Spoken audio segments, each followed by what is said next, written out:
अरे देखे दुख मोई तुम तो चली मथुरा को, देखे दुख मोई तुम तो चली मथुरा को।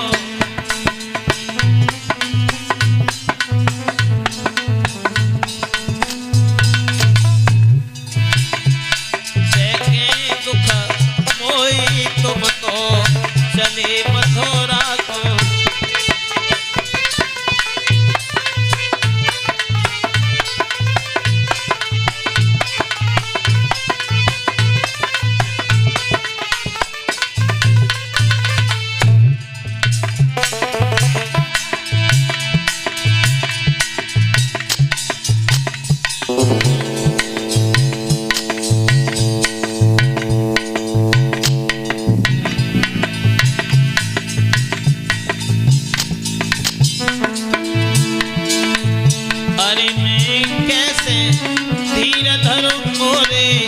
गुजर करूंगो मैं कैसे धीर,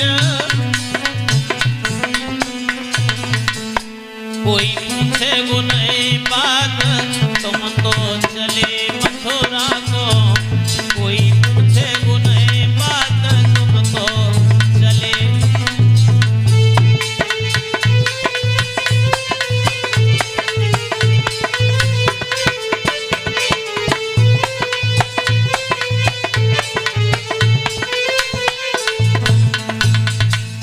भगवान कन्हैया ने सुदामा के आंसू अपने पीताम्बर से पोंछ दिए और कहा, सुदामा भैया तुम रो, गरीबी तुम्हारे पास में आएगी, भोगते मत रहना, मेरे द्वार पर चले आना, मैं तुम्हें माला माल कर दूंगा भैया। अरे मत रोवे सुदामा भैया, सुदामा भैया, अरे मत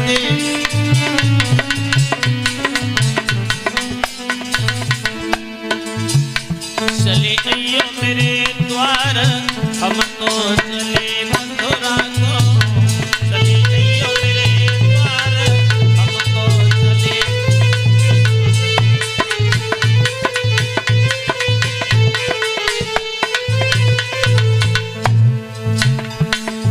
मेरे द्वार पर आ जाना सुदामा भैया। सुदामा बोले आंखों में आंसू भर के, मेरी फंसी गई भंवर में नैया, यशोदा के छैया, मेरी फंसी गई भंवर में,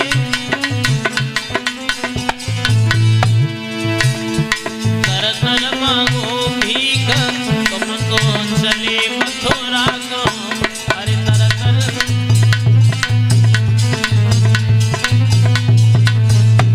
देखे दुख मोई तुम तो चले मथुरा को।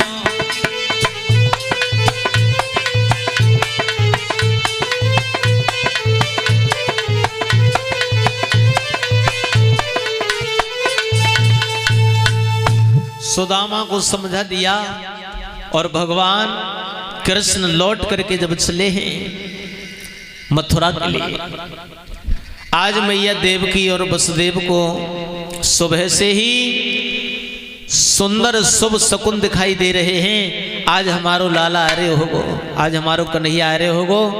और भगवान कन्हैया ने मथुरा के नजदीक पहुंच करके अपना शंख बजाया। सारे मथुरावासी खुशी के मारे नाचने लगे हैं, सब दौड़ पड़े और भगवान कन्हैया ने देखा, सबको प्रणाम किया है, अपने माता पिता को प्रणाम किया, सबको गले से लगाया। भगवान ने बड़े विनम्र हैं, बिल्कुल दंभ नहीं है, बिल्कुल अहंकार नहीं है। और मथुरा में जब आए हैं भगवान श्याम, बड़े उदास रहने लगे हैं,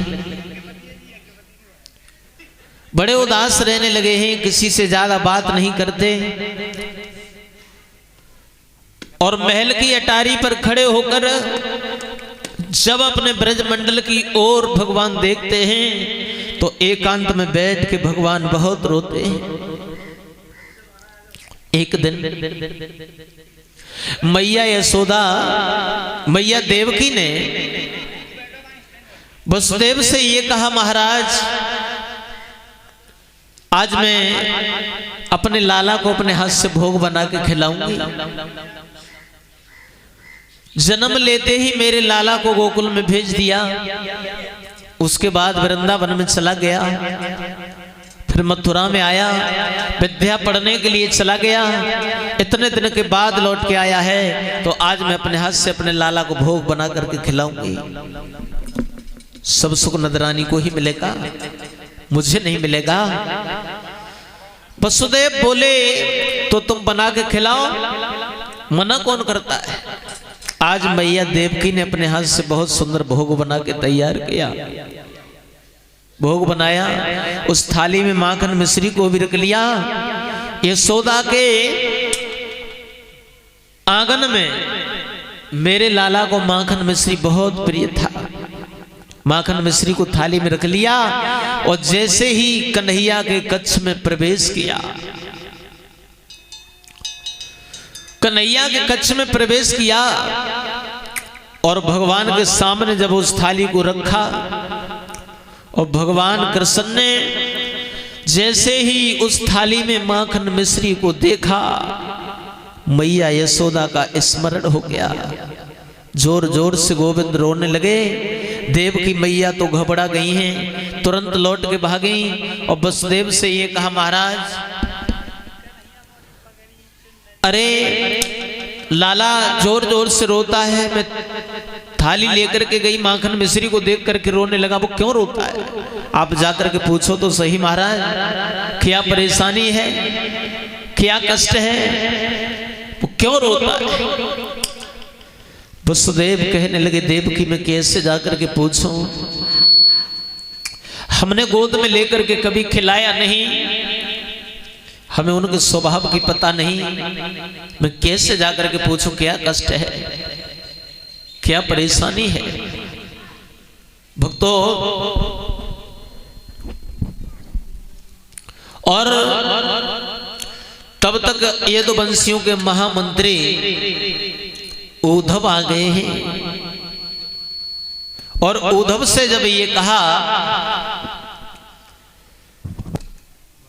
बेटा उद्धव एक समस्या का समाधान करो, तो कहिए पिताश्री क्या करूं मैं? तो उसी समय जवाब दिया है कि हमारो लाला जब से विद्या पढ़ के आया है तब से बड़ा उदास रहता है, बड़ा गंभीर रहता है, किसी से ज्यादा बात नहीं करता, किसी से ज्यादा बात नहीं करता। आप जाकर के पूछो तो सही, हम लोगों के बीच रह करके उससे कोई कष्ट है, कोई परेशानी है, आप जाकर के पूछो तो सही। कहने लगे उद्धव, ठीक है पिताश्री में जाता हूं, पूछ के आता हूं। महाराज चले हैं उद्धव, कन्हैया के कक्ष में जैसे ही प्रवेश किया, गोविंद अपने पलंग से उठे हैं, उद्धव को गले से लगाया और उद्धव को गले से लगा करके रो रहे हैं कन्हैया। उद्धव ने जवाब दिया है, कन्हैया आज हमसे तुम कोई बात छुपाना नहीं, सच सच बताना।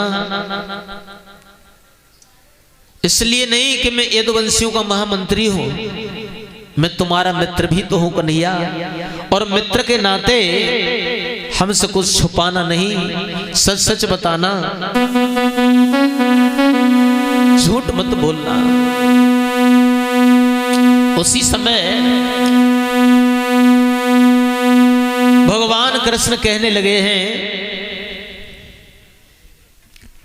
भगवान कन्हैया बोले, उद्धव उस वृंदावन को मैं भुलाने की लाख कोशिश करता हूं, लेकिन मैं उसको भुला नहीं पाता। क्यों? वो लोग भी मेरी याद करते होंगे। अगर वो वृंदावन वाले मेरी याद नहीं करते तो मुझे भी उनकी याद नहीं आती। उधो मोहे ब्रज बिसर तो नाही। उधव, वो वृंदावन वाले मेरी याद करते होंगे।